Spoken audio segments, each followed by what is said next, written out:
Assalamu alaykum muhtaram televizor ko'rguvchilar, ko'rib atqaninglar Erkin Osiyo radiosi to'g'ri televiziyasining haftalık xabarlar programmasi. Mazkur programmamizda mush bir hafta jarayonida radiomizda Uyg'urlarga munosabatlik berilgan bir qism muhim xabarlarimizni eslatib o'tmoqchimiz.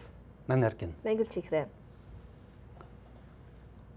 Uyg'ur Milliy harakati rahbari Rabia Qodir xonim Amerikadagi Duke universitetida Amerika tüp strategiyasida nima uchun Uyg'urlarga ko'ngil bo'linishi kerak degan temada nutq so'zladi. Ma'lum bo'lishicha, Duke universiteti Osiyo tadqiqot markazi Rabia Qodir xonimni Uyg'ur masalasi haqida nutq so'zlashga taklif qilgan. Rabia Qodir xonim ularning taklifi va o'rinlashtirishi bilan 4 va 5 mart kunlari Duke universitetida ziyoratda bo'lgan. Rabia xonim bu navbatlik doklad berish faoliyati haqida to'xtalib, Uyg'ur masalasini Amerikada qonuniy kun tartibga kirish uchun Uyg'ur masalasiga ko'ngil bo'ladigan ziyolilarni ko'paytirishni intayin muhim ahamiyatga ega dedi.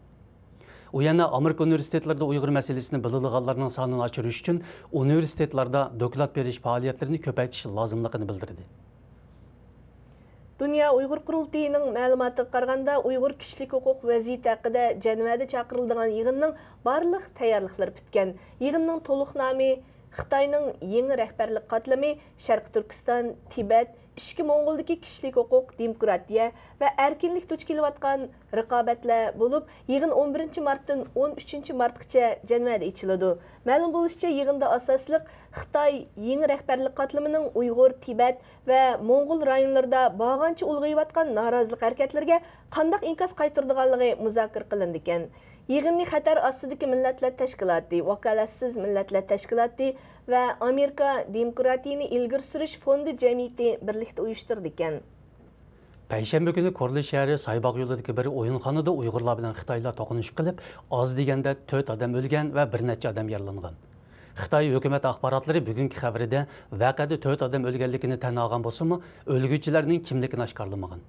Hozirgacha to'qnashishning sababi, o'lgan va yaralanganlarning millati, qandoq o'lgan va yaralanganligi, amalliq organlarining to'qnashishni qandoq bir taraf qilganligi yana sir. Ba'zi kishilar voqeada o'lganligi ilgari surilgan bu kishilarning soqchilar tomonidan etib o'ldirilgan bo'lishi mumkinligini bildirmoqda. Halbuki shu rayondagi soqchi punkti voqea haqida uchur berishni rad qildi. G'uljida yuz bergan Uyg'ur o'quvchilar bilan Xitoy o'quvchilar orasidagi to'qnashda bir Xitoy o'quvchi o'lgan. Muxbirimiz yaqinda qo'lga tushirgan bir hukmnomada oshkorlanishicha, to'qinish bultur 5-oyning 30-kuni G'ulji shahri Dadamtu o'tir maktabidagi Uyg'ur o'quvchilar bilan Xitoy o'quvchilar orasida yuz bergan. To'qinish oxirida bir Xitoy o'quvchi maydondan qochib o'stanga o'zini atgan. Bir qancha Uyg'ur o'quvchi uning orqasidan tosh etib qo'g'lagan. Xitoy o'quvchi suv uzishni bilmagachga suvda tunjiqib o'lgan. Urumchi shaharlik 23-o'tir maktabning Xitoy axloq mudiri Uyg'ur o'quvchilarining do'ppi kiyishni cheklab, kuchlik norozilik uchirgan. Maktab mudiri do'ppini elib etishni rad qilib, cheklashga norozilik bildirgan o'quvchilarni to'plab, buyruqqa amal qilmaganlarning maktabdan qo'g'langanligini ogohlantirgan. Ba'zi o'quvchilar naq maydonni yon fonda xotirlab internetga chiqarib etgan. Bu voqea to'g'rida darhol munozara qo'zg'ab, 23-o'tir maktab doiralarining harakatiga norozilik kuchaygan. Voqeaga Urumchi shaharlik ma'rif idorasi aralashgan.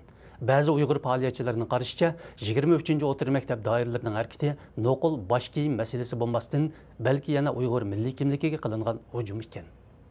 Markaziy Millatlar Universitetining dotsenti Ilhom To'xtining qarashicha, xalq qurultiyiga qatnashayotgan Uyg'ur vakillar nisbatining tuvan bo'lishi Uyg'urlarning siyosiy o'rni bag'ancha tuvanlayotganligidan derak berdi ekan. Bu navbatli Xitoy mamlakatli xalq qurultiyiga Uyg'ur elidan kelgan barliq vakillar ichida Uyg'ur vakillari nisbatining 30% ga yetmaydiganligi ilgari surilgan edi. Ilhom To'xti bu qitimqi yig'inda Uyg'ur vakillari nisbatining ko'rinarli tuvan bo'lishi Uyg'urlar huquqining e'tiborga ilinmayotganligidan derak berdi. Bu xil xohishga chuqum xotim berilishi kerak dedi. Muhtaram televizor ko'rguvchilar, yuqorida Erkin Osiyo radiosi to'g'ri televiziyasining haftalık xabarlar programmasini ko'rdinglar. Kelar hafta ko'rishguncha omon bo'lgaysizlar. Xayr xo'sh. Xayr xo'sh.